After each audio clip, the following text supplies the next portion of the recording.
집중호우로 수확을 못할 정도로 큰 피해를 봤지만 복구 지원비가 현실에 맞지 않다는 주장입니다. 이상 고온 현상으로 곶감이 건조가 안 돼 물러터지거나 폐기척을 내면서 기온이 이렇게 뚝 떨어지면서 농작물 관리에도 기상이 걸렸습니다. 올해 잦은 비와 한파 등 이상 기온 현상이 이어지면서 농작물의 피해가 커지고 있습니다. 농민들의 걱정이 태산입니다.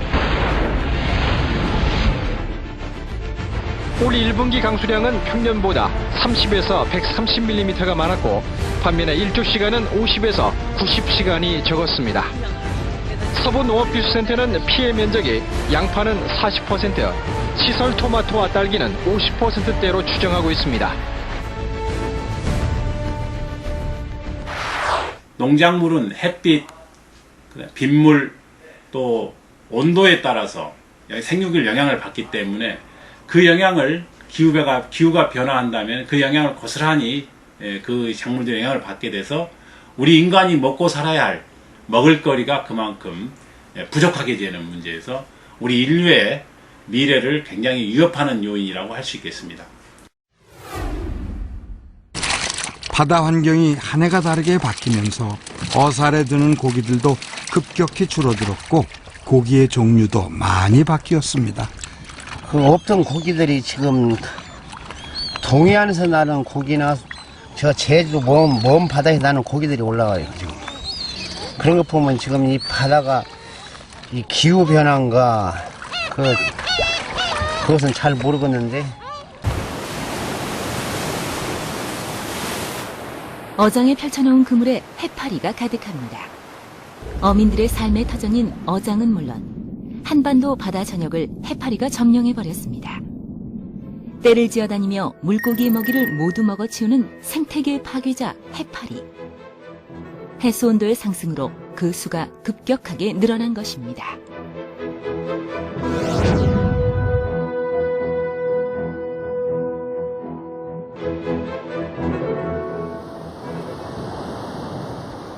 기후의 변화와 함께 시작된 자연의 변화.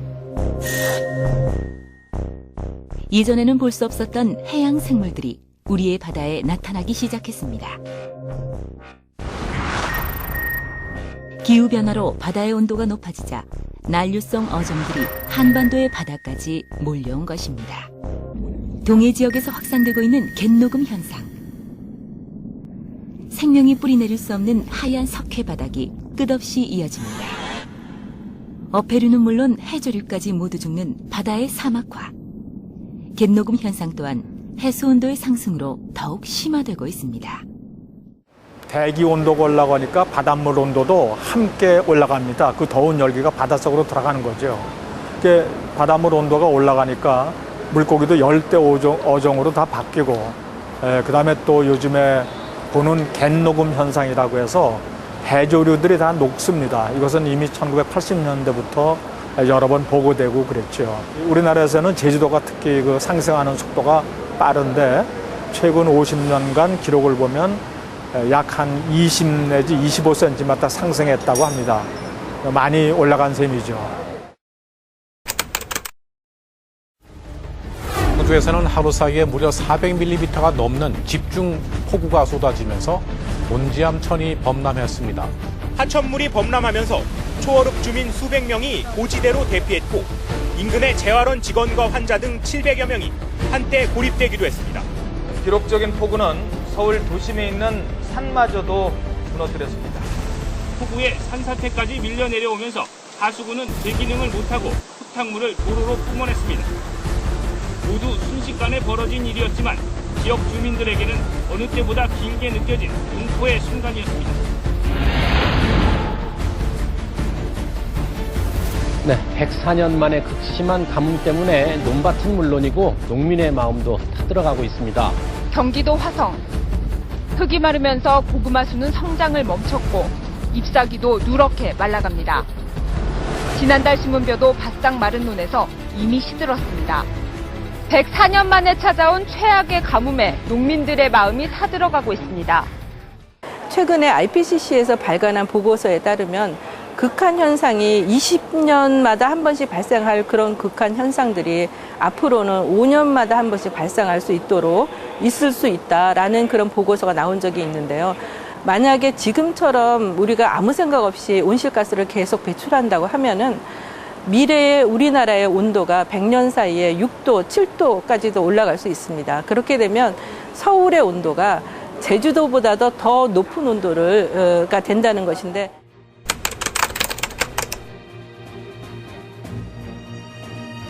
네, 올해 들어서 처음으로 폭염으로 70대 노인 2명이 숨졌습니다. 노약자나 만성 질환자들은 한낮에 외출을 최대한 자제해야 합니다. 시카고 등 미국 중서부 지역에 폭염주의보가 계속되면서 노인들이 잇따라 숨지고 있습니다. 밀워키주와 테네시, 메릴랜드주에서 무더위로 노인 5명이 숨진 것으로 집계됐습니다. 기후변화로 인해 앞으로 심근경색증과 장출혈성 대장균, 비부력 폐혈증 등의 위험성이 증가할 것으로 예측됐습니다.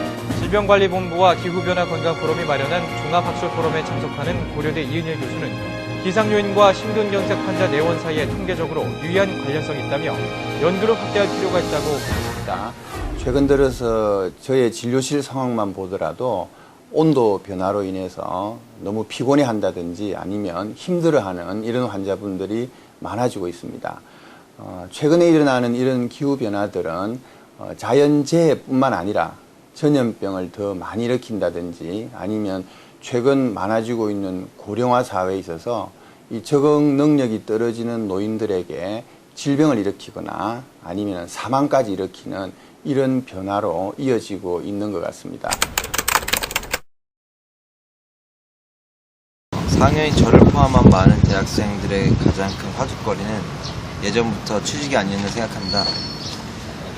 최근 녹색 일자리에 대한 관심이 커지고 있다는 것을 알고 있지만 실제로 대학생들의 취직 활동이 녹색 일자리와 연결되어 있다는 것은 아직까지 제 피부로 크게 느낄 수 없었습니다.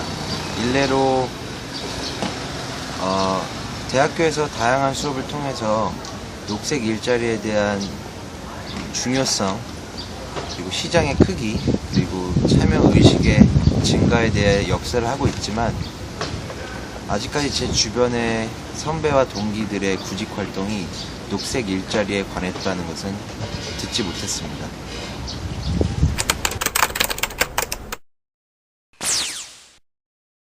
청년들이 느끼는 체감의 그린 잡은 과연 그린이라고 하는 것은 무엇인가라고 하는 쉽게 다가가는 것들에 대한 부분들이 전반적으로 약했다.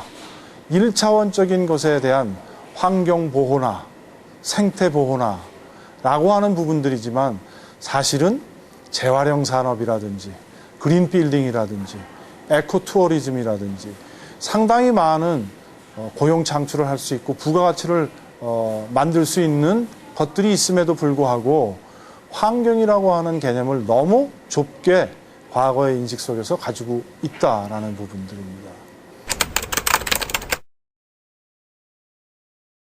대기업들이 정부와 온실가스 감축을 위해서 에너지 사용을 줄이겠다는 협약을 맺었습니다.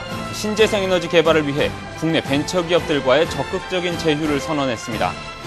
인포메이션 리보루션のために特化した会社だということである. 현대차그룹이 최근 개발한 전기차입니다. 현대차그룹은 올해 전체 14조 원대 투자비 가운데 5조 원가량을 이런 친환경 미래차 연구에 쏟아붓기로 했습니다. 자연의 힘을 활용한 녹색 에너지 시장이 급성장하고 있습니다. 녹색 에너지 산업이 경제 성장과 일자리 창출의 핵심으로 떠오르면서 각국이 녹색 에너지 산업 육성에 나서고 있습니다. 97%에 해당하는 그러한 에너지를 외국에서 수입하고 있기 때문에 기업에서 볼 때는 에너지라는 것이 바로 비용이고 에너지를 절약함으로써 비용을 절약할 수 있고 또한 지구의 이 환경, 기후변화 문제에 대응하고 또 기여하는 방안이라고도 볼 수 있겠습니다. 네, 최근 그린 에너지 문제가 사회적 화두로 떠오르면서 패시브하우스에 대한 관심이 높아지고 있습니다. 일사량의 80%를 차단하는 외부 블라인드로 여름의 열기를 덮습니다. 20cm 스티로폼을 사용한 두툼한 외벽, 3중 유리는 단열 기능이 뛰어납니다. 에너지는 무엇 하나 허투루 소비하지 않습니다. 1년 동안 냉난방에 필요한 에너지는 1제곱미터에 등유 2리터 정도. 일반 주택 평균보다 8분의 1밖에 안 됩니다. 패시브하우스와 같은 에너지 절약형 주택 건설은 요즘 건설업계의 이슈입니다. 건물이 전 세계에서 에너지 사용에 차지하는 비율이 작게는 20%에서 40%까지 해당이 된다고 합니다. 이미 서울과 같은 데는 산업 활동을 하는 공장이라든지 이런 것들이 없기 때문에 건축물 부분이 사용하는 에너지 사용량이 60%대에 이르고 있다고 합니다. 앞으로 이러한 패시브 하우스에 관련된 전망은 상당히 밝다고 봅니다. 이 밝다는 의미는 앞으로 이렇게 하지 않고서는 지속 가능한 이런 지구를 유지할 수가 없다는 것이죠. 그래서 앞으로 이러한 일들이 여러분들 세계에서는 좀 더 공고화하고 가시화돼서 실질적으로 당연히 그렇게 해야 되는 그런 사회 시스템으로 자리를 잡게 될 겁니다. 또 여러분 시대에는 지금과 같은 패시브 하우스가 아닌 실질적으로 건물이나 아니면 단지나 도시를 통해서 우리가 부족한 에너지를 만들어내고 스스로 건물이 행동할 수 있는 또 도시가 움직일 수 있는 나라와 나라가 서로 연계되는 이러한 글로벌 환경이 유지되지 않을까 생각을 합니다.